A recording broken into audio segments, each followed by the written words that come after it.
Hello, आज करने जा रहे हैं एनसीईआरटी के क्वेश्चन।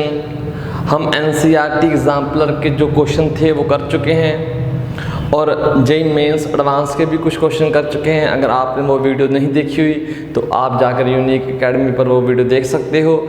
आज हम करने जा रहे हैं एनसीईआरटी के कुछ क्वेश्चन, सभी नहीं, कुछ क्वेश्चन जो इम्पोर्टेंट है, या यूँ कहो कि जो क्वेश्चन हम ऑलरेडी कवर कर चुके हैं एनसीईआरटी एग्जाम्पलर में, जेईई मेंस एडवांस में, वो क्वेश्चन हम यहाँ पर स्किप करेंगे।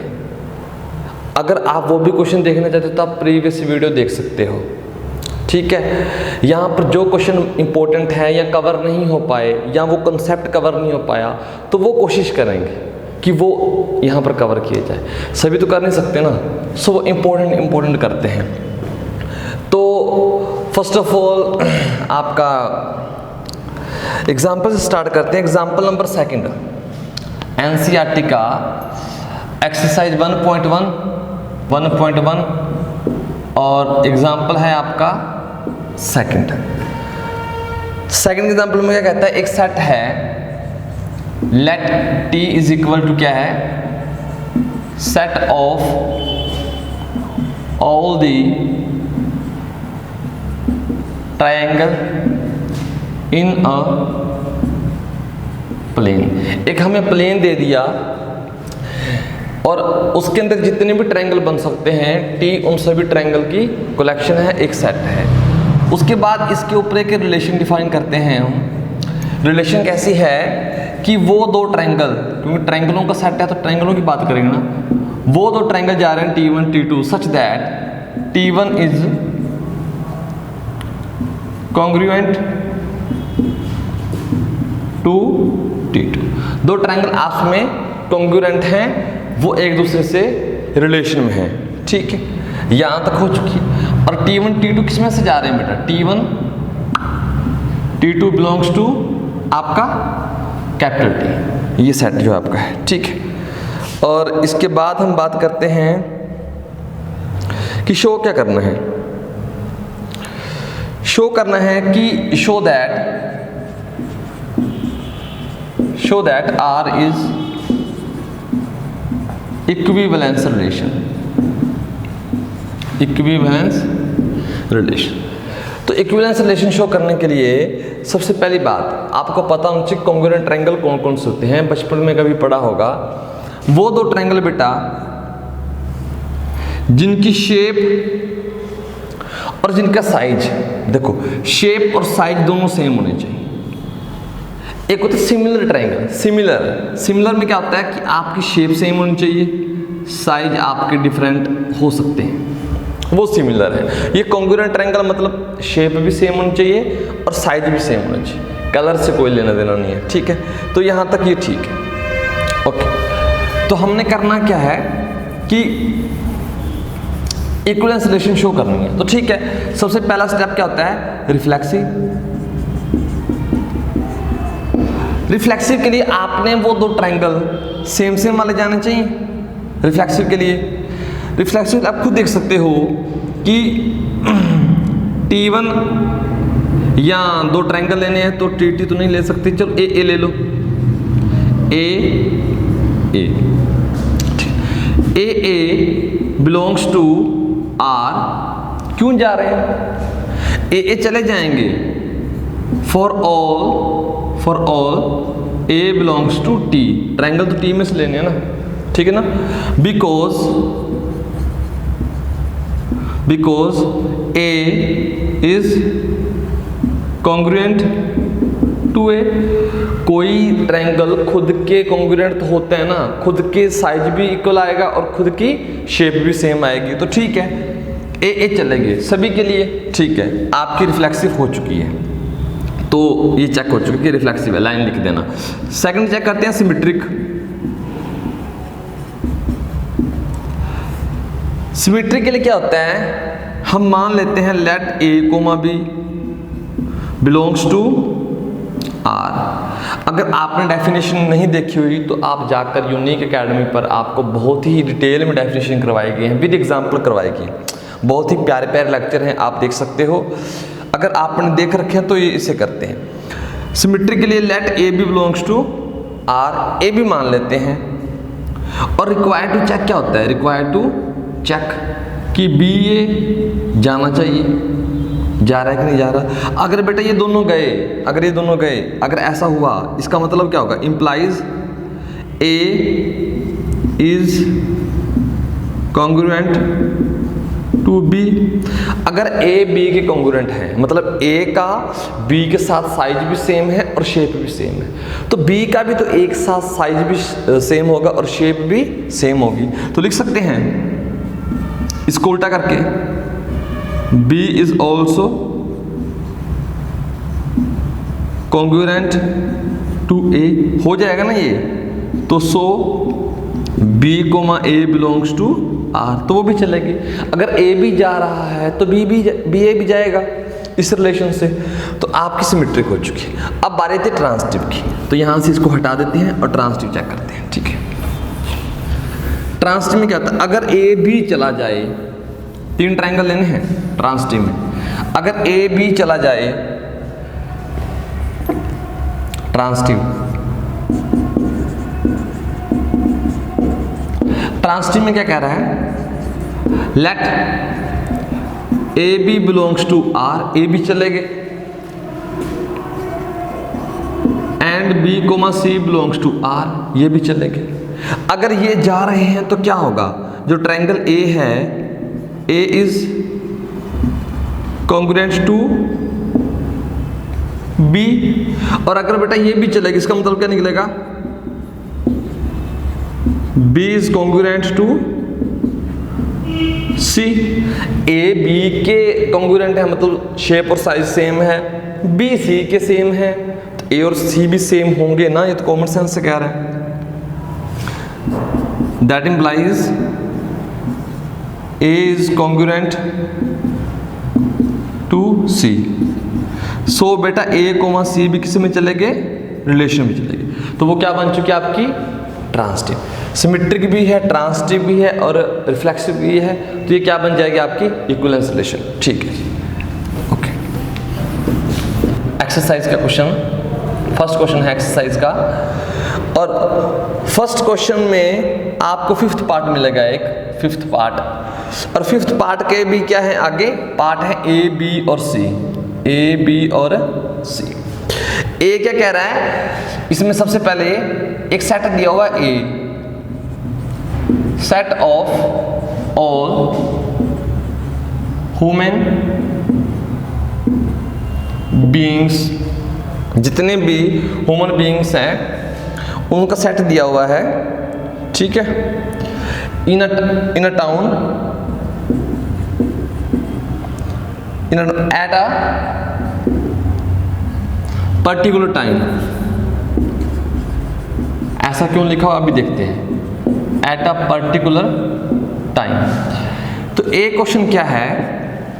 ए क्वेश्चन है कि एक रिलेशन डिफाइन कर दी इन्होंने, एक आर रिलेशन डिफाइन कर दी कि वो x, y आपस में रिलेटेड हैं such that x and y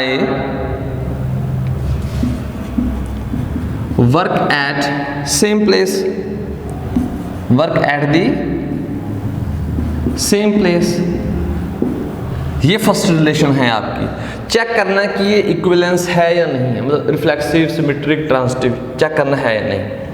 तो आप इसको करने के बजाय आप वैसे भी देख सकते हो, 2 आदमी सेम प्लेस पर अगर काम कर रहे हैं, कहाँ पर बेटा? किसी एक टाउन में, और पर्टिकुलर टाइम की बात कर रहे हैं। जैसे आज है तो आज की बात कर रहा है, ये नहीं एक 10 साल पहले काम कर रहा था उस जगह पर और एक 10 साल बाद काम कर रहा है सेम प्लेस पर, ऐसा नहीं है, एक ही टाइम की बात है। ठीक है, सो क्या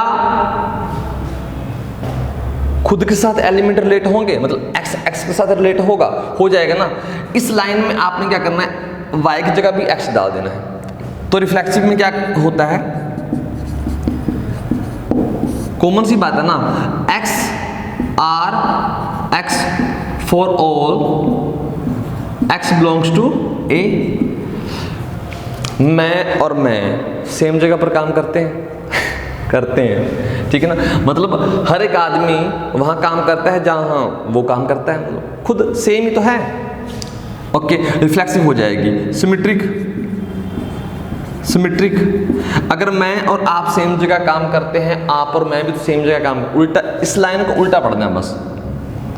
अगर मैं और आप सेम जगह पर काम कर रहे हैं तो आप और मैं भी तो सेम जगह पर काम करेंगे। मतलब सिर्फ एग्जाम में आ जाए तो कैसे लिखना है, ऐसे लिखना है, ठीक है ना। Okay, let A comma B belongs to R, then b comma a belongs to r for all a b belongs to set a। ये हो जाएगा, लिख सकते हो लाइन में लिखना चाहो तो ये लाइन कि a and b work at same place, so b and a also work at the same place हो जाएगा, सिमेट्रिक हो जी। ट्रांसिटिव में क्या करना है, ट्रांसिटिव में ध्यान से देखो, ट्रांसिटिव में अगर एक बंदा ये है और एक ये है और एक तीसरा है ये, अगर ये और ये सेम जगह काम कर रहे हैं, ये और ये सेम जगह काम कर रहे हैं, तो क्या ये और ये सेम जगह काम करेंगे, करेंगे, कॉमन सेंस है, ये तो हो जाएगा ना। तो ये आपकी ट्रांसिटिव बन जाएगी। लिखने में कैसे लिखेंगे, लिखने में तो बेटा भाई ये लिखनी है जो हम लिखते आ रहे हैं। Definition, let a comma b belongs to r and b comma c belongs to r, ठीक है। देन होगा क्या, इससे क्या मिलता है, a और b सेम जगह काम कर रहे हैं, लाइन लिख लेंगे, और b and c work at the same place, ठीक। तो ए और सी भी तो वर्क करेंगे ना सेम प्लेस पर, तो हेंस कि आपका ए सी भी उसमें चला जाएगा। तो ये इजी क्वेश्चन था, ठीक है। ये हो गया इसका ए पार्ट, हो गया इसका। बी पार्ट क्या है, इसी क्वेश्चन का बी कह सकते हैं, यहाँ देखते हैं कौन सा बी है या कुछ अलग है। ओके, सी पार्ट है बेटा इसी क्वेश्चन का, बाकी सब कुछ सेम है। कह रहा है एक्स और वाई वो रिलेट कर रहे हैं, वो रिलेट कर रहे हैं एक्स और वाई। एक्स इज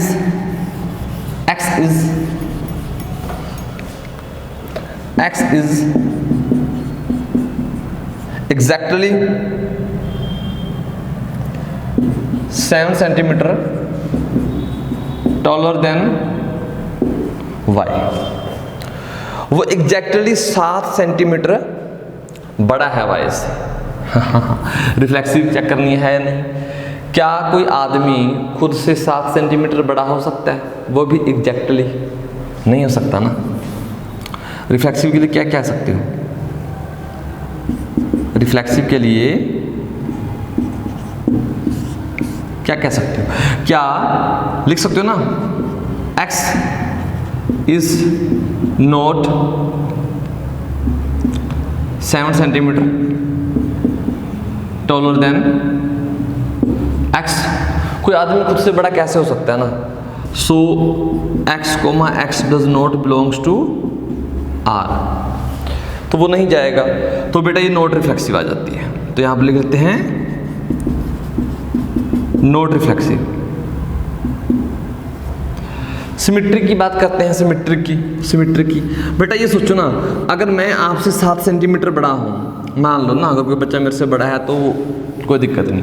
अगर मैं आपसे 7 सेंटीमीटर बड़ा हूं तो आप मेरे से 7 सेंटीमीटर बड़े कैसे हो जाओगे, खुद सोचो ना। एक मिनट, सिमेट्री के लिए चेक करो, सिमेट्री के लिए let A comma B belongs to are.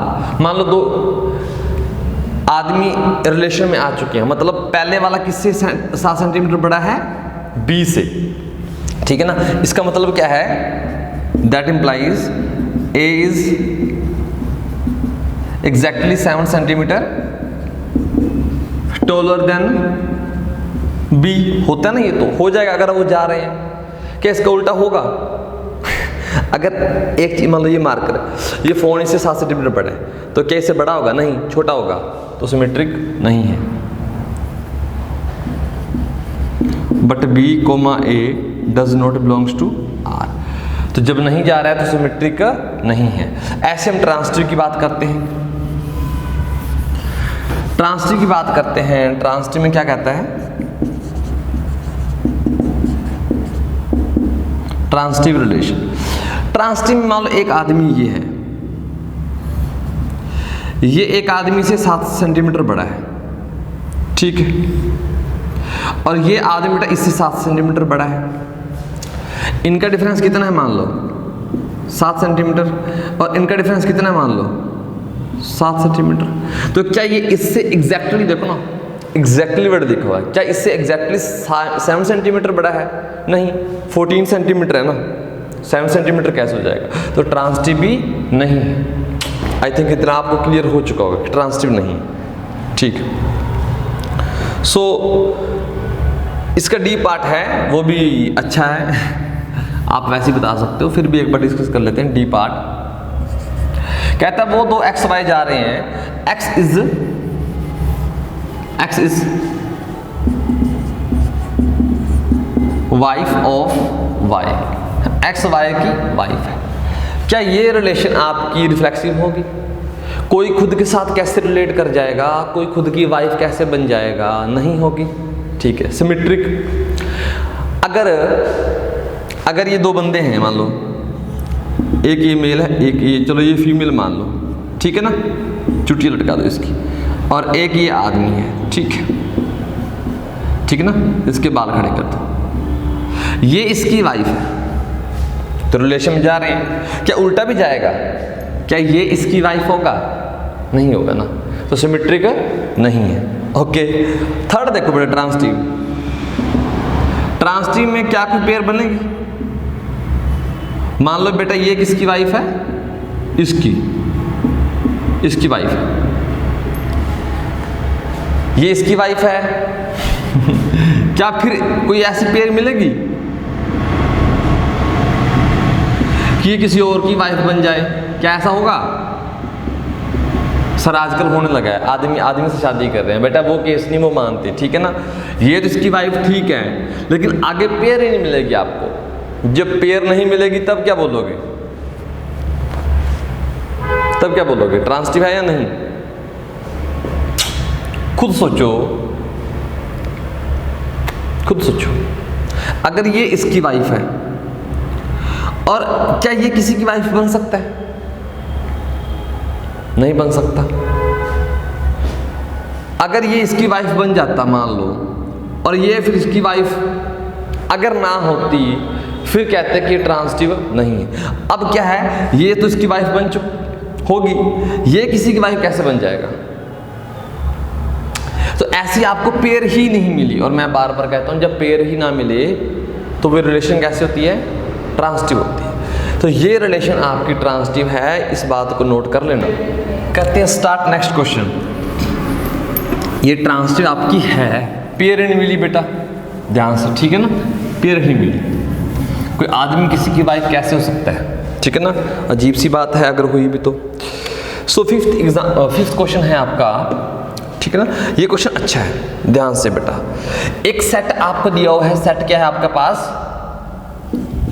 Are set है किसका बेटा? रियल नंबर का। एक सेट रियल नंबर का दे दिया, एक रिलेशन आर डिफाइन करने जा रहे हैं बेटा हम। वो रिलेशन क्या है कि वो दो नंबर आपस में तब रिश्तेदार हैं such that A less than equal to B के क्यूब से, और जहां पर ए और बी बेटा किस में जा रहे हैं? रियल नंबर में से। अब चेक करना है कि ये रिफ्लेक्सिव है या नहीं, मतलब symmetric, transitive,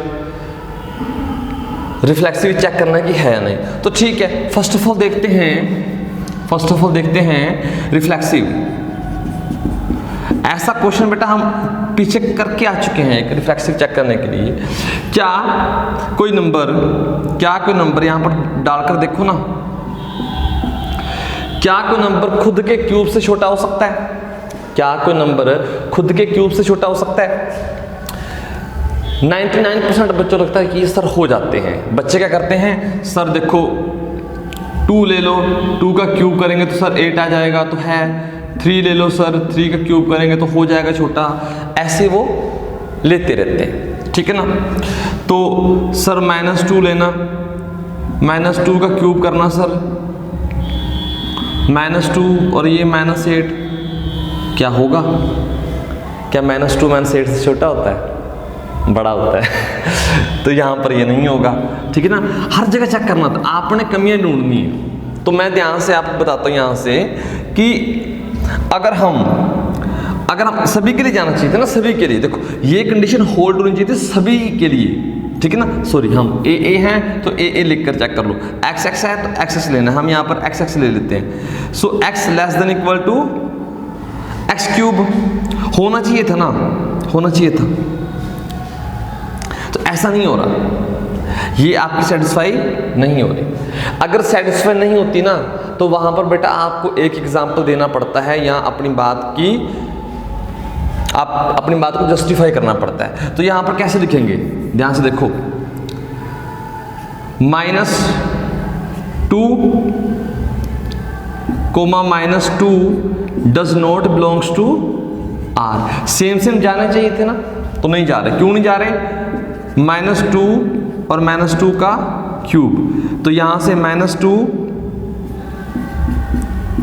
does not less than -8, तो यहां पर ये नहीं हो रहा, ये याद रखना, ठीक है। अब एक बात और बता देते हैं, यहां तो ठीक है नेगेटिव साइन है, लेकिन अगर यहां पर 2 आ जाता पावर में, ये ले लेते, ये स्क्वायर ले लेते। ऐसा भी क्वेश्चन है, पता नहीं सेकंड है पता नहीं थर्ड है। अगर आप स्क्वायर ले लेते फिर क्या करते हैं?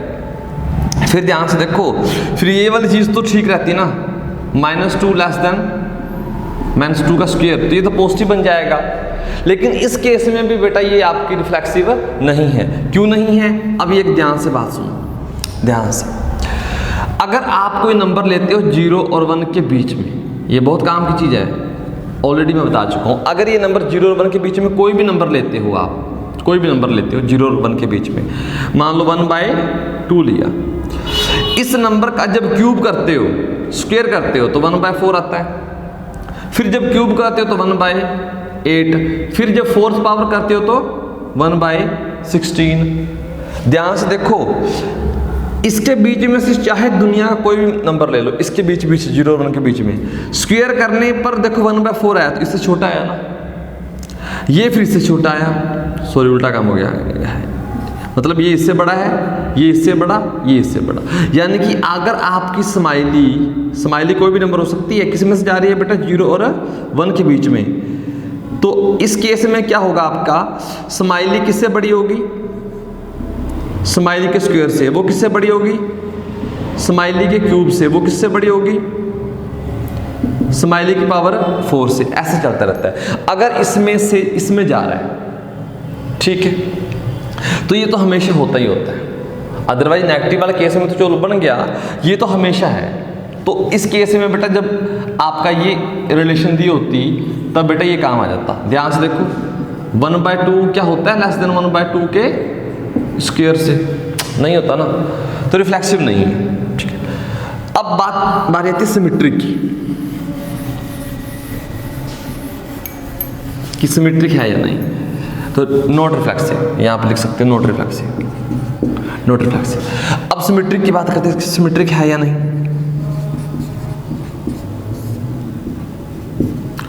सिमेट्रिक के केस में क्या करना है? सिमेट्रिक केस में अगर आप लेते हो ए बी इसमें चला गया, अगर आप लेते हो कि ए बी चला गया,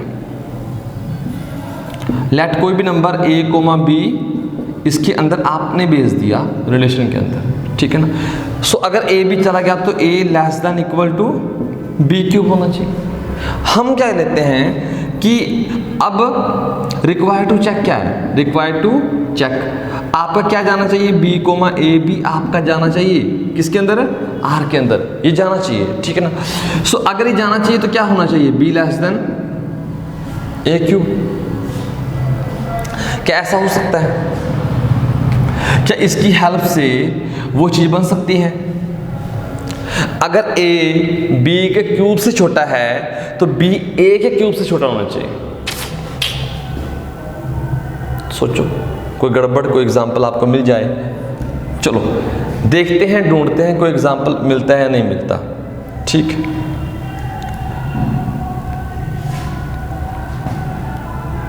यहां पर 1 लेते हैं और बेटा यहां पर लेते हैं हम 2। ठीक, 2 का क्यूब करना 8 आएगा, यानी कि 1 लेस देन इक्वल टू 8। ए क्या बेटा आपका, ध्यान से देखो, ध्यान से देखो, हमने ए बी को क्या लिया बेटा 1,2। 1,2 बेटा रिलेशन में जा रहे हैं, ध्यान से देखो, 1 यहाँ डाल दो 2 यहाँ डाल दो तो सेटिस्फाई हो रहा है, जा रहे हैं। तो 2,1 भी जाना चाहिए ना, 2,1। अगर 2,1 जाएगा तो इसको सेटिस्फाई करना चाहिए। तो मतलब लिख लेते हैं,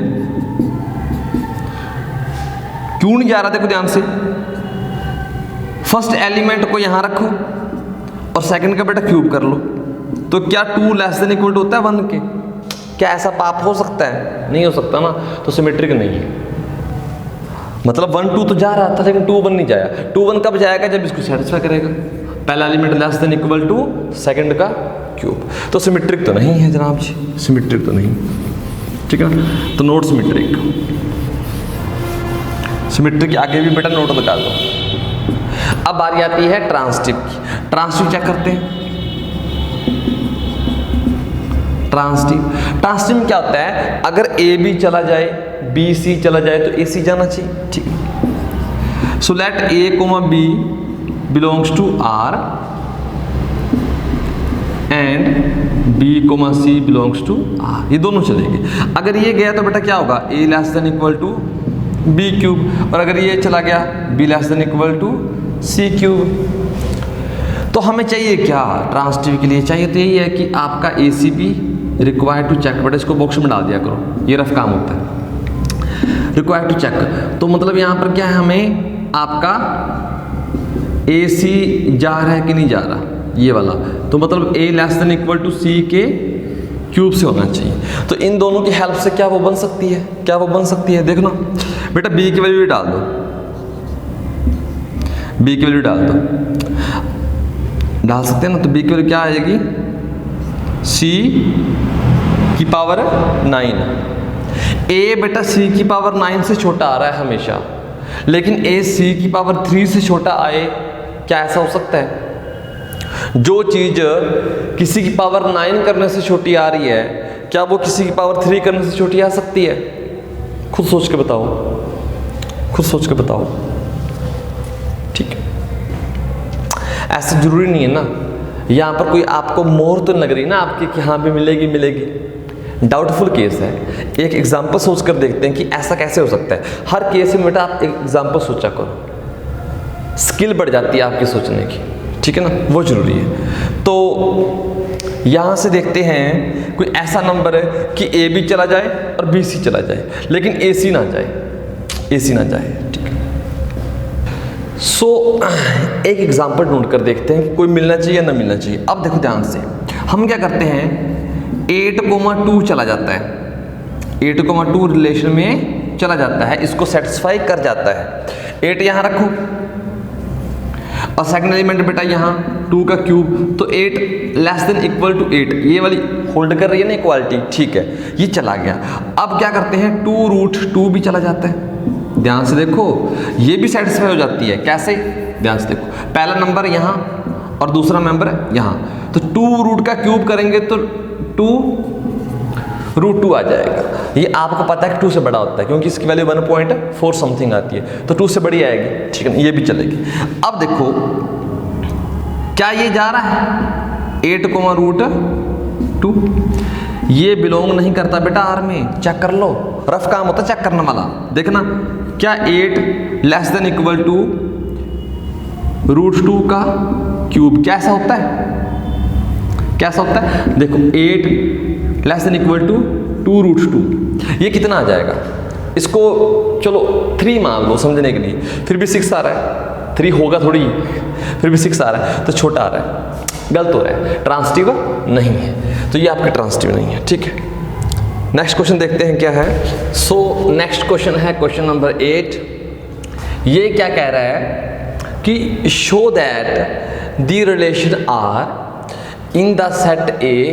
बेटा रिलेशन किसी न किसी सेट को डिफाइन होती है, तो वो सेट दिया हुआ है 1 2 3 4 5। ओके, गिवन बाय रिलेशन दी हुई है कि वो दो एलिमेंट आपस में रिश्तेदार हैं जिनका अगर डिफरेंस करें और मोड़ लें और वो इवन आए, ठीक है ना, इज एन इक्विवेलेंस रिलेशन। तो उस रिलेशन को इक्विवेलेंस रिलेशन शो करना है।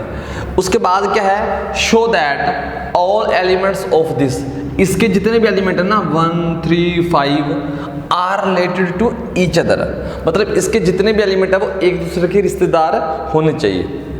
जैसे 1 3 का होना चाहिए, 1 5 का भी होना चाहिए, 3 1 का होना चाहिए, 3 5 का, 5 1 का, 5 3 का, ऐसे शो करना है। उसके बाद क्या कह रहा है, and all the elements of this set 2 और 4 are related to each other, ये एक दूसरे के रिश्तेदार होने चाहिए। But no elements of this, मतलब कोई भी एलिमेंट इसका 1 3 5, ये वही सेट लिखा हुआ है, is related to any element of 2 4। मतलब ये जो दो सेट ए और ये एक सेट ये दिया हुआ और एक सेट ये दिया हुआ है, इनकी आपस में कोई भी रिश्तेदारी नहीं होनी चाहिए। बात आ रही समझ? तो स्टेप बाय स्टेप क्वेश्चंस को ब्रेक कर लेते हैं। सबसे पहला पार्ट और पहली बात ये है कि क्वेश्चन को देखते कभी सीरियस नहीं होना। जहां तक दिखाई देता है ना वहां तक चलो, क्या पता आगे का रास्ता वहां पहुंचने के बाद दिखाई दे। बात आ रही समझ में? तो यहां पर ये क्या कह रहा है कि एक सेट दे दिया, उसके ऊपर एक रिलेशन दे दी, शो करना है कि वो इक्विवेलेंस है या नहीं। तो रिलेशन को ध्यान से देखो, रिलेशन क्या दी हुई है, आर इक्वल टू वो ए बी डिफरेंस इवन आए।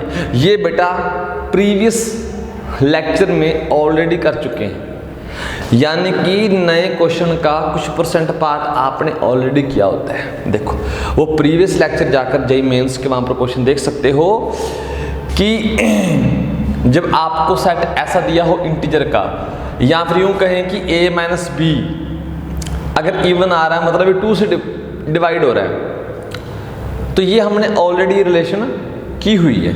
तो मतलब इक्विवेलेंस शो करना हमने ऑलरेडी किया हुआ, तो ये पोर्शन तो हम करेंगे नहीं इस क्वेश्चन में, आप प्रीवियस लेक्चर में जाकर देख सकते हो। नेक्स्ट क्या है, show that all element of 1 3 5 are related to each other. देखो कह रहा है ये 1 3 5 ना आपस में रिश्तेदार है। आपस में रिश्तेदार कब होने चाहिए, आपस में रिश्तेदार कब होने चाहिए, जब डिफरेंस करने पर इवन आए, जब डिफरेंस करने पर इवन आए। और यहां पर बेटा क्या है, सेट मतलब इसका नाम एस मान लिया, 1 3 5, ये आपस में रिश्तेदार कब होंगे, देखो लिख सकते ना, 1 रिलेट कर रहा है 3 से, कर रहा है ना, डिफरेंस क्या आ रहा है बेटा, इवन आ रहा है कि नहीं आ रहा, आ रहा है 1 R 3 because 1 minus 3 is equal to even, 1 R 5 because 1 minus 5 का मोड बेटा इक्वल टू इवन आ रहा है, और 1 दोनों के साथ रिलेट कर गया, ठीक है। इसके बाद 3 की बारी आती है, सो 3 R 1 because 3 माइनस 1 भी बेटा क्या है आपका इवन, और 3 किसके साथ कर सकता है, 3 के साथ कर सकता है। देखो यहाँ पर हम भूल के लिखना, 1 बेटा 1 के साथ खुद के साथ भी कर सकता है ना, 1 के साथ, क्यों, बिकॉज 1 माइनस 1 का मोड बेटा क्या आता है, 0 आता है, और वो एक इवन होता है। ऐसे इसका 3 5 के साथ कर जाएगा, लिख सकते हो 3 माइनस 5 क्या आता है बेटा, इवन आता है, अरे 2 आएगा ना, ठीक है। अब 5 की बारी आती है, 5 माइनस 1 क्या है, इवन, सो 5 R 1, 5 1 के साथ कर गया, 5 की 3 के साथ देख लेंगे, 5 की 5 के साथ, ऐसे करते करते सब आ जाएंगे, क्योंकि इसके अंदर ओड है और कोई भी दो ओड का डिफरेंस हमेशा इवन आता है, ये नोट करना, ठीक है। तो ये एलिमेंट आपस में रिलेटेड है, हमने शो करके दिखा दिया। बाकी आप लिख सकते हो कि 5 R 3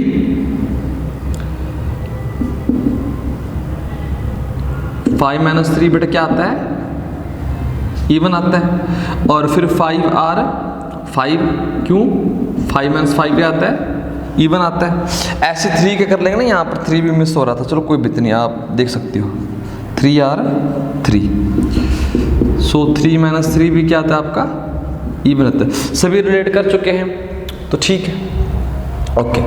अब देखो ध्यान से, इसमें हमें करने के बजाय इतना भी लिख सकते थे, the difference of 2 odd number always even number, ठीक है ना, तो वहां से हो जाता। अब इसके बाद इसको देखो, इसके एलिमेंट आपस में क्या होने चाहिए, रिलेट होने चाहिए। 2 और 4 दोनों का डिफरेंस करना, यहां खुद में से करके देख लो, इवन ही आएगा, ठीक है। सो ये हो गया, ओके। नेक्स्ट, इसको मान लो टी सेट मान लो ना, 2, 4। सो ये दोनों इवन नंबर हैं, तो 2 2 से रिलेट हो जाएगा, क्यों, बिकॉज 2 - 2 क्या है बेटा आपका, इवन नंबर है। और 2 बेटा 4 से रिलेट हो जाएगा, बिकॉज 2 - 4 क्या है, इवन नंबर है। ऐसे 4 4 के साथ रिलेट हो जाएगा, क्यों, 4 - 4 0 आता है, वो भी इवन नंबर है। ऐसे 4 2 के साथ रिलेट हो जाएगा, क्यों, 4 - 2 2 आएगा, तो बेटा वो भी क्या है, इवन नंबर है। तो सारे आपस में रिलेट हो चुके। अब बारी आती है नेक्स्ट पार्ट की, टेल को पकड़ो। But no element of this is related to any element of this, इसका कोई भी बंदा उसके साथ रिलेट नहीं होना चाहिए। तो एक सेट में बेटा ओड नंबर पड़े हुए हैं और एक सेट में इवन नंबर पड़े हुए हैं, 1 3 5, एक में 2 4। क्या ये आपस में रिश्तेदार हो सकते हैं, क्या इन दोनों का डिफरेंस इवन आ सकता है। ओड का और इवन का डिफरेंस हमेशा ओड आता है, ठीक है ना। अगर आपके पास एक इवन नंबर है, इवन माइनस अगर आप ओड करते तो हमेशा ओड ही आता है, कभी इवन नहीं आएगा, ये रिजल्ट होता है। तो कैसे बेटा रिश्तेदार हो जाएंगे, नहीं होंगे। तो आई थिंक ये क्वेश्चन आपको अच्छे से समझ में आ चुका होगा, ओके। करते हैं नेक्स्ट क्वेश्चन। 11th क्वेश्चन है आपका,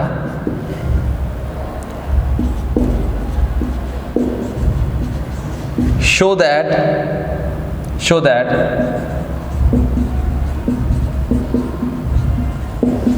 relation R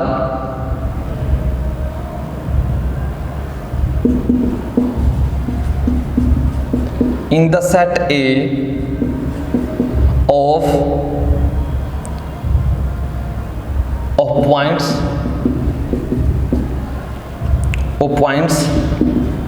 in a plane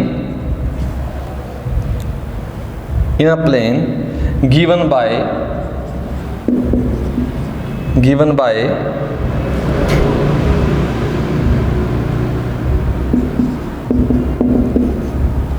okay, वो बेटा P और Q आपस में रिश्तेदार हैं, such that distance of P and Q, P and Q बेटा यहीं पर लिख देते हैं, फ्रॉम ऑफ पॉइंट, ऐसे लिख लो, of point P and Q from the origin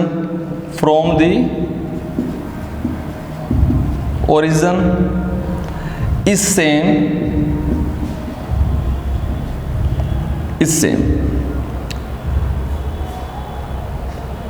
ठीक। मतलब इन दोनों की, वो 2 पॉइंट आपस में रिलेटेड हैं जिनकी डिस्टेंस ओरिजिन से आपकी सेम आ रही है, वो दोनों पॉइंट आपस में रिलेशन में हैं, ये याद रखना, ठीक है।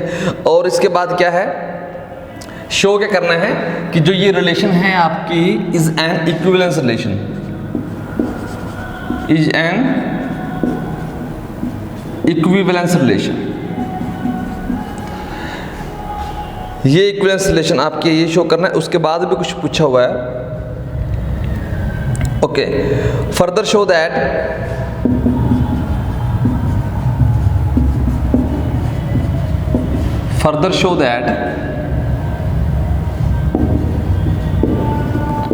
the set of all points the set of all points related to a point not equal to 0,0 is a circle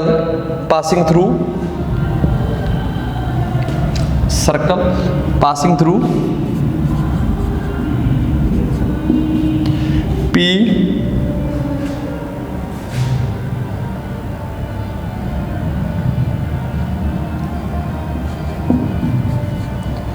with origin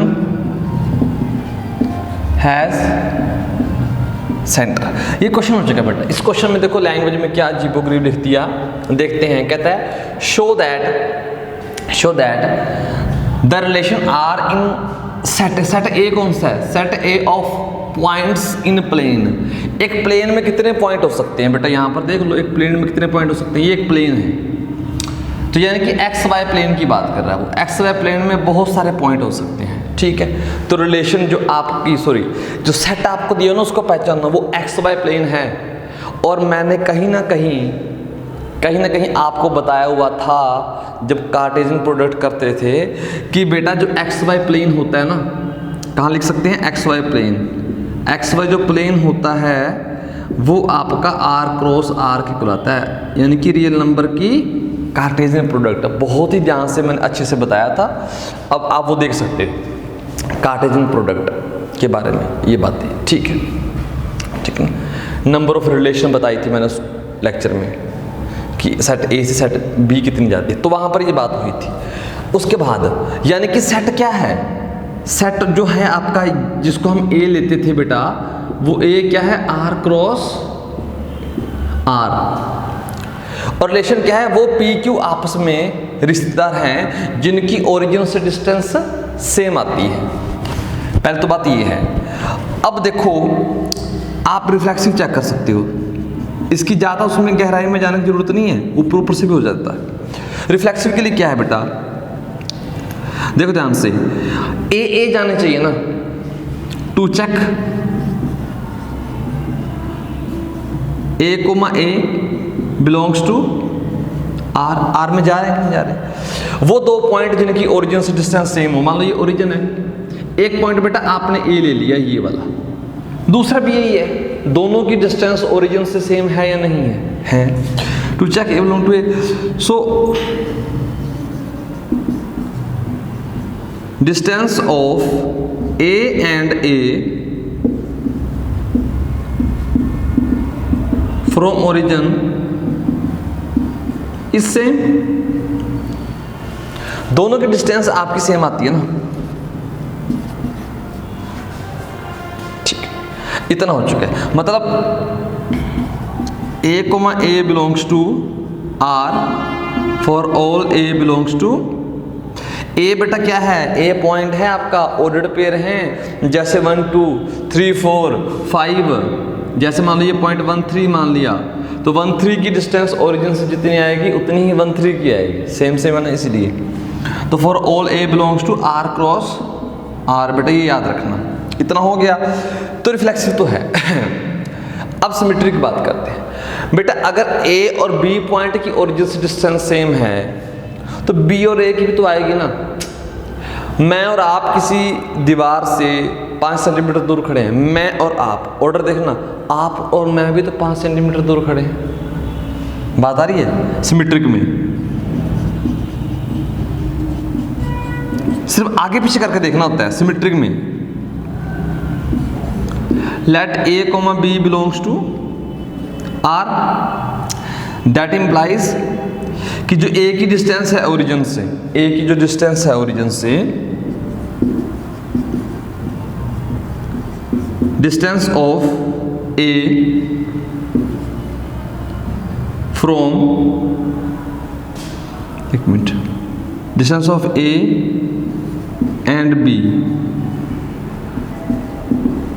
from origin is same. उल्टा करोगे फिर भी तो सेम आएगी।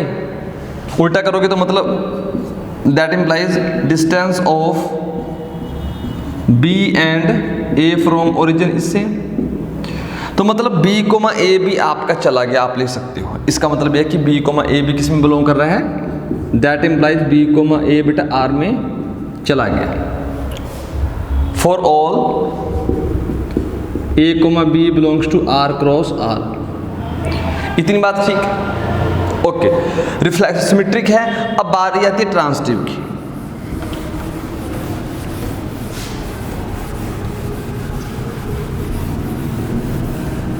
ट्रांसिटिव में क्या चेक करते हैं, 3 पॉइंट लो बेटा, मान लो बेटा ये इससे 5 सेंटीमीटर है, और एक पॉइंट और लो बेटा, ये भी 5 सेंटीमीटर है, ठीक है।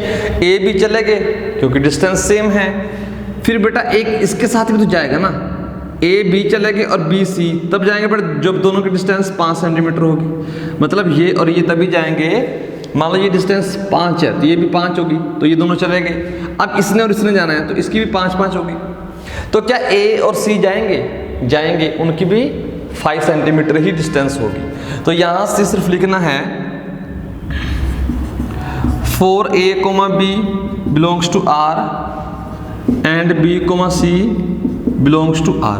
बेटा अगर इन दोनों के बीच की डिस्टेंस 5 है, ओरिजिन से बात करो, आपस की बात नहीं कर रहा, कंफ्यूज नहीं होना, कंफ्यूज नहीं होना, चीज को समझो।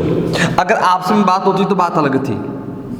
3 बंदे हैं, इनकी आपस में दूरी 5, इनकी आपस में दूरी 5, लेकिन इसकी और इसकी आपस में 10 बन जाएगी। वो नहीं देखना, क्वेश्चन की फीलिंग समझो। वो ओरिजिन से डिस्टेंस मेजर कर रहे हैं, ना कि आपस में बात करें। आपस में अगर डिस्टेंस होती, जैसा क्वेश्चन क्या है 7 सेंटीमीटर टॉलर वाला क्वेश्चन था ना, वो वाला, तो यहाँ पर बात अलग है लेकिन वहाँ पर बात अलग है। वो किसी एक अनदर पॉइंट से दूसरा पॉइंट है उससे सभी चेक कर रहे हैं, ये आपस में चेक कर रहे हैं, फर्क है दोनों में, ठीक है। तो अगर क्या कर रहे हैं, एक ओरिजिन पॉइंट है, अगर इसकी भी 5 है, इसकी भी 5 है, और ये जा रहे हैं, ये तो इसकी भी 5 ही आएगी, ठीक है। तो यहां से अगर ये दोनों चले जाते हैं, then a comma C belongs to R for all a b c belongs to R cross R. तो ट्रांसिटिव बन चुकी है, इतना पार्ट हो चुका है। अब लास्ट वाला पार्ट देखते हैं। तो ये रिफ्लेक्सिव है आपकी, ट्रांसिटिव हो चुकी है, रिफ्लेक्सिव। अब लास्ट वाला क्वेश्चन क्या है यहां से, further show that the set of all points related to a point P not equal to 0,0, 0,0 को छोड़कर कोई भी पॉइंट लो आप, is a circle passing through P, okay, passing through P with origin has centre. Show क्या करना है, मतलब ये दिया हुआ, शो क्या करना, अब देखते हैं। कह रहा है एक पॉइंट आपने लेना है, P लेना है जो आपका ओरिजिन नहीं है। तो मान लो बेटा यहां पर कोई पॉइंट ले लिया, ठीक है। इसके बाद क्या कह रहा है कि इसके जितने भी रिश्तेदार होंगे, ठीक है ना, all point related two point P not equal is a circle passing through P। मतलब जितने भी इसके रिश्तेदार हैं वो एक सर्कल बना देंगे, ऐसा ऐसा, ठीक है, ऐसे से वो सर्कल बना देंगे। तो हमने ये शो करना है। शो कैसे करोगे, शो कैसे करोगे, मतलब देखो ध्यान से, मतलब अब हमें नहीं पता, लेट मतलब P की इक्विवेलेंस क्लास मांग रहा है ना, P की इक्विवेलेंस क्लास, P की इक्विवेलेंस क्लास में कौन कौन से एलिमेंट आएंगे, वही तो कह रहा है। सो P की इक्विवेलेंस क्लास में कौन कौन से एलिमेंट आएंगे। मान लो P के साथ बेटा, P के एलिमेंट, इसके साथ एक नया एलिमेंट Q जुड़ गया, ठीक है, कोई भी हो सकता है Q। और होना क्या चाहिए, P पॉइंट जो भी है उसकी डिस्टेंस ओरिजिन से और Q पॉइंट की डिस्टेंस ओरिजिन से आपकी सेम आनी चाहिए, यस और नो, ये होना चाहिए। और Q पॉइंट की डिस्टेंस ओरिजिन से, अब Q पॉइंट मुझे नहीं पता कौन सा है, मान लो ये तो P था, ठीक है ना, कोई भी कह रहा है वो आपने ए और बी ले लिया, कोई भी पॉइंट, ठीक है। और क्यू बेटा आर्बिट्रेरी पॉइंट है, उसको हम एक्स कोमा वाई मान लेते हैं, ठीक है। यानी कि एक्स कोमा वाई की डिस्टेंस ओरिजिन से मानो और ए बी की डिस्टेंस ओरिजिन से, डिस्टेंस निकालनी आती है, under root x square plus y square, yes और नो। अरे डिस्टेंस फ्रॉम ओरिजिन ना, एक पॉइंट बेटा ये है, दूसरा पॉइंट 0,0, ये डिस्टेंस, इसकी डिस्टेंस ओरिजिन से बेटा यही आएगी, इक्वल टू किसकी डिस्टेंस, ए स्क्वायर प्लस बी स्क्वायर, उस पॉइंट की डिस्टेंस ओरिजिन से। तो ये बन गई। अब बोथ साइड स्क्वायरिंग कर सकते हैं, बोथ साइड आप स्क्वायरिंग कर लो, ध्यान से देखो, इसी को ऐसे लिख सकते हैं, x square y square equal to a square b square. बेटा एक्स और वाई तो आर्बिट्रेरी पॉइंट है ना, कुछ भी हो सकते हैं, लेकिन ए और बी तो फिक्स पॉइंट है ना, जिसकी आपने क्लास निकालनी, इक्विवेलेंस क्लास। तो अगर मैं बेटा ये देखो, ये डिस्टेंस जो यहां से है, ये बेटा आपकी रेडियस बन जाएगी, ये रेडियस बन जाएगी, ये आपकी रेडियस बन जाएगी आर का स्क्वायर, ठीक है ना। तो यहां से मिल जाएगा x square plus y square equal to r का स्क्वायर, या तो ऐसे लिख लो। और ये बेटा एक सर्कल की इक्वेशन बन चुकी है, वेयर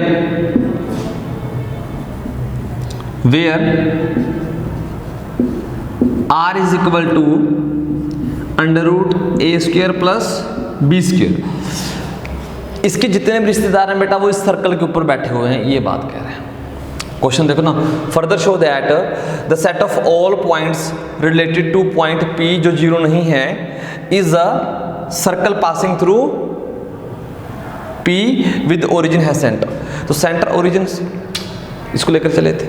इसके अलावा बेटा कोई पॉइंट अगर यहां लेता तो उसकी क्लास बेटा उसके सर्कल बन जाते।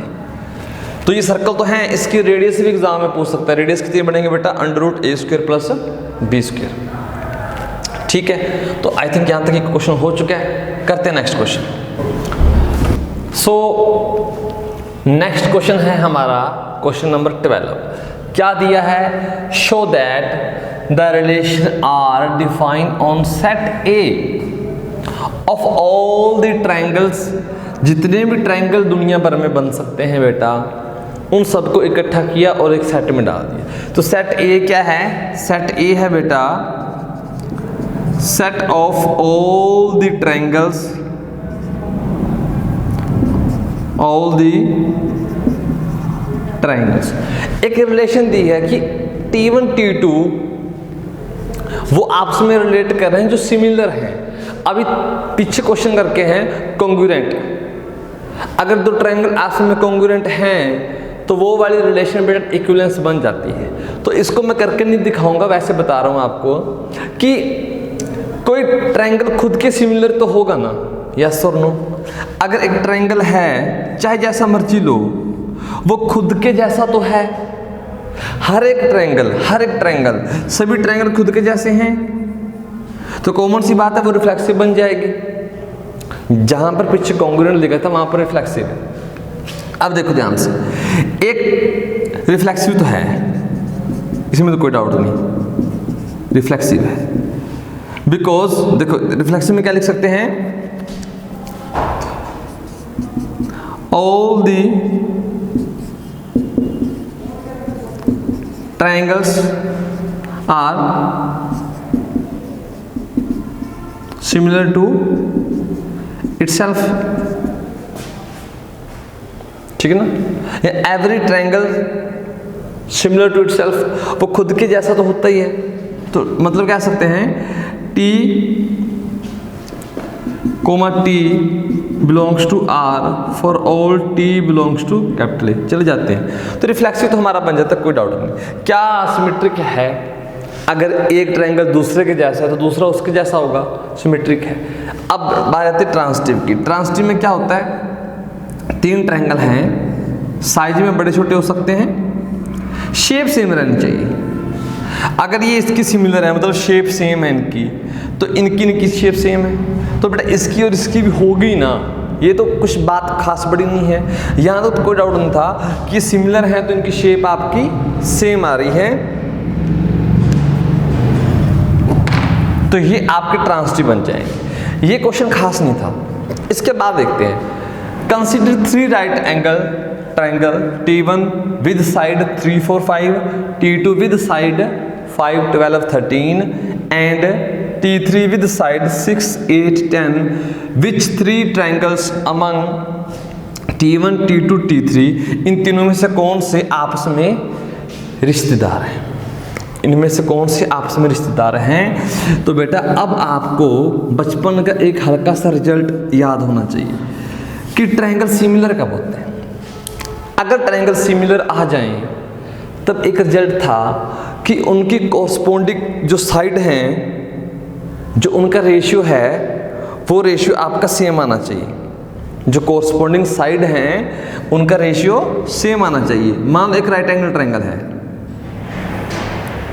ये है, एक और बना दिया, ये है। तो मान लो ये शेप इसके जैसे ऐसी बन रही है, तो इस साइड का रेशियो इसके इक्वल, इनका रेशियो और इनका रेशियो सेम आना चाहिए। मतलब अगर मैं ये कहूँ कि A B C D E F, अगर ये आपस में सिमिलर है, मतलब ये शेप बिल्कुल ऐसी है, तो AD divide by AB divide by DE किसके इक्वल होना चाहिए? AC divide by AC divide by DE और BC डिवाइड बाय EF। तो ऐसा होना चाहिए अगर वो सिमिलर हैं तो। अब इन तीनों में से देख लो बेटा, जो इसको सेटिस्फाई कर रहा होगा वो क्या बन जाएगा आपका, आपस में रिलेटेड हो जाएंगे। तो ये साइड है आपकी, ये वाले और ये वाले, दो ट्रायंगल, ये वाले और ये वाले, कोरस्पॉन्डिंग साइड उन्होंने दी साइड। तो मान लो पहली साइड ये है, ये T1 की है। T1 की साइड क्या है बेटा? 3, 4, 5। T2 की साइड क्या है आपकी? 5, 12, 13। T3 की साइड कौन सी है आपकी? 6, 8, 10। देखना किनका रेशियो सेम आ रहा है। क्या इनका रेशियो सेम आ रहा है? इसका और इसका। पहले तो इनको देख लो ना फटाफट, मुझे दिख गया, आपको नहीं दिखा तो आप दोबारा से देख सकते हो। इनका रेशियो 3/6, 4/12, 1 मिनट चेक कर लेते हैं, 5/10, सॉरी यहाँ पर बेटा 8 है, 8। तो करना बेटा 1/2 इक्वल टू 1/2 इक्वल टू 1/2। इनका रेशियो सेम आ रहा है, मतलब ये ट्रायंगल आपके T1 और T3 आपस में बेटा सिमिलर है। ओके, क्या कोई और हो सकता है? क्या T1 और T2 सिमिलर होंगे? चेक कर सकते हो। T1 में है बेटा 3, 4, 5, ये है 5, 12, 13। ये बेटा किसी भी हाल में आपका रेशियो सेम नहीं आ रहा, तो मतलब इन तीनों में से कौन से ट्रायंगल हैं जो आपस में रिलेट कर रहे हैं? बेटा T1 और T3 ये आपस में रिश्तेदार हैं, ठीक है ना। बाकियों की आपस में जुगलबंदी नहीं बन रही। तो आई थिंक ये कंसेप्ट क्लियर हो गया होगा कि कैसे देखना था। ये बचपन का एक रिजल्ट लग जाता है, काम हो जाता है, ठीक है। ओके, करते हैं नेक्स्ट क्वेश्चन। नेक्स्ट क्वेश्चन है हमारा क्वेश्चन नंबर 13। ए सेट है सेट ऑफ ऑल पॉलीगन, ठीक है ना, आपको पता होगा अच्छे से। एक रिलेशन R दी हुई है कि P1 P2 वो आपकी जो पॉलीगन है वो आपस में रिलेट कर रही है जिनमें नंबर ऑफ साइड्स सेम है, ठीक है। Is an equivalence relation, what is the set of all triangle. ये इक्विवेलेंस रिलेशन है, पहले तो ये शो करना है, फिर कहना है कि what is the set of all element in A related to right angle triangle. एक राइट एंगल ट्रायंगल है जिसकी साइड दी हुई है, इसके रिश्तेदार बताने हैं एक तो बेटा, ठीक है ना, चाहे जो भी आए वो बताने हैं। इक्विवेलेंस क्लास शो करनी है। देखो सेम नंबर ऑफ साइड, दो चीजें आपस में रिश्तेदार कब हैं, जब सेम नंबर ऑफ साइड है। तो रिफ्लेक्सिव तो होगी ना, अब तक तो आपकी पकड़ बन चुकी होगी रिफ्लेक्सिव में कि सर एक्स एक्स जाना चाहिए या सर पी पी जाना चाहिए, नामकरण तो है, पी पी जाना चाहिए रिलेशन आर में। तो पी पी कब जाएंगे सर, जब यहाँ पर पी पी डाल दो, P and P have same number of side, true बन रही है स्टेटमेंट। अगर स्टेटमेंट ट्रू बन रही है तो मतलब for all P belongs to A. अगर किसी में 3 साइड हैं तो खुद की 3 साइड है, 4 साइड है तो खुद की 4 साइड है, खुद की कुल आ गया, तो रिफ्लेक्सिव है। सिमेट्रिक भाई अगर आपके P और Q जा रहे हैं मतलब क्या है, यहां पर डाल दो बेटा P and Q have same, तो सेम नंबर ऑफ साइड तो है ही है ना, ये तो दिया हुआ ना। तो अगर Q, अगर सिमेट्रिक में P Q चले गए तो Q P जाना चाहिए, तो ठीक बात है। अगर बेटा मैं इसी लैंग्वेज को ये लिख दूं तो कोई दुश्मनी वाला काम तो नहीं है ना, ठीक लिखा हुआ है। तो अगर उल्टा करने पर भी स्टेटमेंट ट्रू हो रही है तो ठीक है, क्यू पी भी आपका चला गया रिलेशन में, सिमेट्रिक होगी। ट्रांसिटिव आप खुद देख सकते हो, अगर पी क्यू जा रहा है मतलब सेम साइड है, मतलब 5-5 लगा, दोनों में 5-5 है।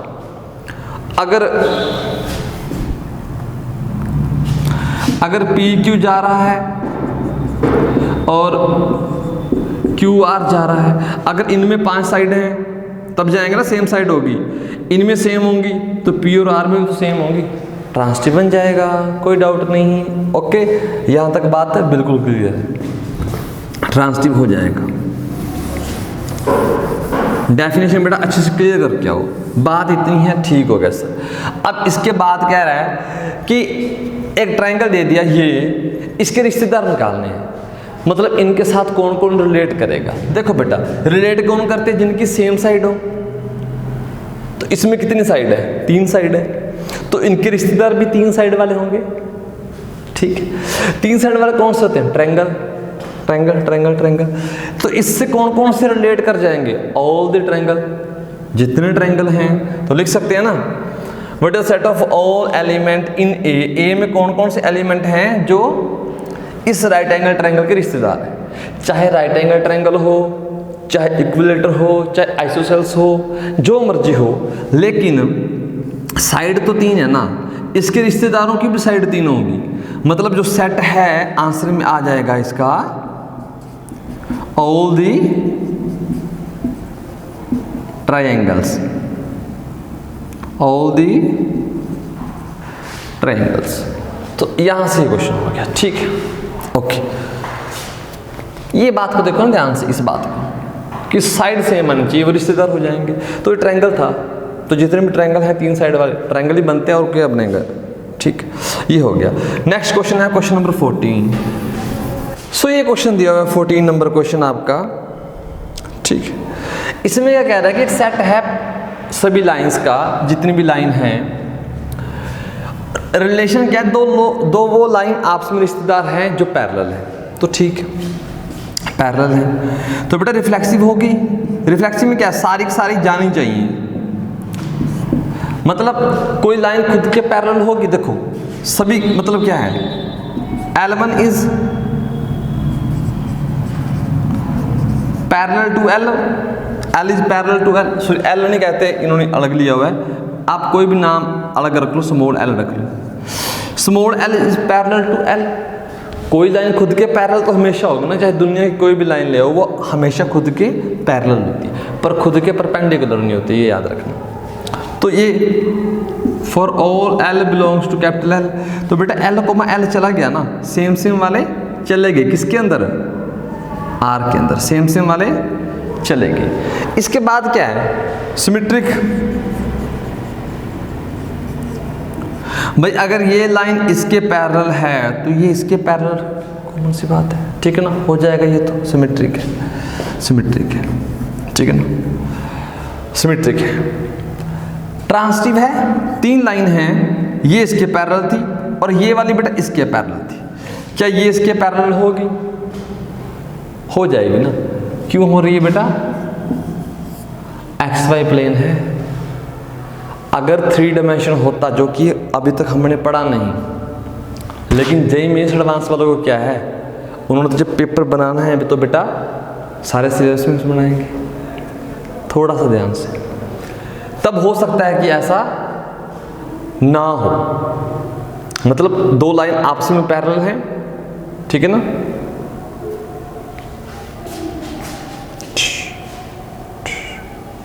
नहीं बेटा फिर भी हो गया होगा, चलो ओके। देखो सिमेट्री के लिए एक लाइन बेटा ये इसके पैरेलल है और ये वाली इसके पैरेलल है, तो ये वाली आपस में पैरेलल हो जाएंगी ना, ये वाली पैरेलल आपस में, तो ट्रांसिटिव भी है। सर लिख कर दिखाओ थोड़ा सा। L1 L2 बेटा अगर चला गया R में और L2 एंड L3 चला गया R में, ये कब जाता है? जब L1 किसके पैरेलल हो? L2 के। ये कब जाता है? जब L2 पैरेलल हो L3 के। अब कब जाना चाहिए? तो L1 L3 भी जाना चाहिए ना। ये कब जाएंगे? जब L1 पैरेलल हो L3 के। तो बेटा होता है ना, इसमें कुछ प्रूफ थोड़ी करके दिखाना, ये होता है, कॉमन सेंस है, ठीक हो गया। ये क्वेश्चन तो इजी था, लेकिन इसके बाद जो पूछा हुआ है वो थोड़ा सा काम का है। इक्विवेलेंस तो शो कर दिया हमने, इसको क्या कहा हुआ है? शो दैट इक्विवेलेंस हो गया। Find the set of all lines related to the line this. इसके रिश्तेदार निकालने हैं, मतलब इसकी इक्विवेलेंस क्लास आपने फाइंड आउट करनी है। इसके रिश्तेदार कौन से होंगे? मान लो ये लाइन है, आप ड्रॉ कर सकते हो, ठीक है ना। x की वैल्यू 0 पुट करो, y की वैल्यू 4 आ जाएगी, यानी कि 0 4। y की वैल्यू आप 0 पुट करो, x की वैल्यू आपको -2 मिलेगी, ठीक है ना। x की वैल्यू आपको -2 मिलेगी y की वैल्यू। तो बेटा ये एक लाइन है, ये वाले। इसके रिश्तेदार कौन से बनेंगे? जो इसके पैरेलल होंगे। तो पैरेलल बेटा ये भी लाइन जाएगी कुछ ऐसे, कुछ ऐसे, कुछ ऐसे, रफली से, जरूरी नहीं कि ओरिजिन से पास होती हुई चली जाए, ठीक है, डिपेंड करता है, ठीक है ना, कैसे जा रही। सारे रिश्तेदार हैं। सारी पैरेलल लाइन को अगर मैंने एक लाइन में लिखना हो तो कैसे लिखेंगे? पैरेलल लाइन का स्लोप सेम होता है, ठीक है, यानी कि वो सभी लाइन आएंगी जिनका स्लोप सेम होगा। तो स्लोप कहाँ से लिख सकते थे आप? देखो ये लाइन है, इसका स्लोप कितना है? स्लोप 2 आ रहा है। स्लोप कैसे निकालते थे? सर डेरिवेटिव करते हैं, 11th क्लास में किया था, ठीक है, फिर कर लो। स्लोप बेटा इसका क्या आता है? dy by dx। चलिए इसको छोड़ दो ना, डेरिवेटिव छोड़ दो। स्लोप क्या होता है? y equal to mx plus c, ये स्लोप होता है। स्लोप जिन का सेम आएगा उनकी रिलेशन बन जाएगी। तो बेटा y को y रहने दो, स्लोप सेम रखना है तो 2x रहने दो, लेकिन इसको तो चेंज कर सकते हैं ना, इसको चाहे जो मर्जी रखो, 3 रखो, ये लाइन इसके पैरेलल है क्योंकि स्लोप सेम है ना। 4 रखो, 5 रखो, 6 रखो, जो mर्जी रखो। तो c रख देते हैं। c क्या है सर? c बेटा एक रियल नंबर है, मतलब आप कुछ भी रख सकते हो, where c belongs to real. या तो ऐसे लिख लो, रिलेशन वाला नहीं, दूसरा रियल है, या ये कह सकते हो c इज अ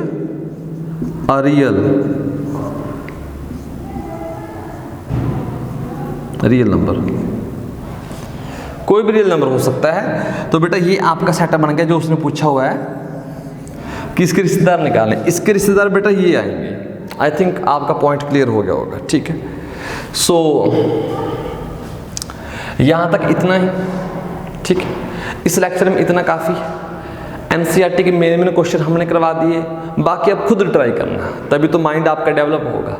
अगर सारे हमने करवा दिए तो आप क्या करोगे, ठीक है। कोई डाउट हो तो कमेंट में कर सकते हो, लेकिन खुद ट्राई तो करो एक बार, पता तभी चलेगा कुछ सीखा है नहीं सीखा। अच्छे से क्वेश्चन हमने करवा दिए, जो रहते हैं उनका कंसेप्ट या तो हो चुका है या वो क्वेश्चन ही हो चुका है, ठीक है। कहीं ना कहीं 19-21 का फर्क होगा, ठीक है। सो उम्मीद है कि आप ट्राई ज़रूर करोगे। मिसलिनियस के जो इंपॉर्टेंट क्वेश्चन हैं वो नेक्स्ट लेक्चर में आपके आएंगे। तब तक टेक केयर।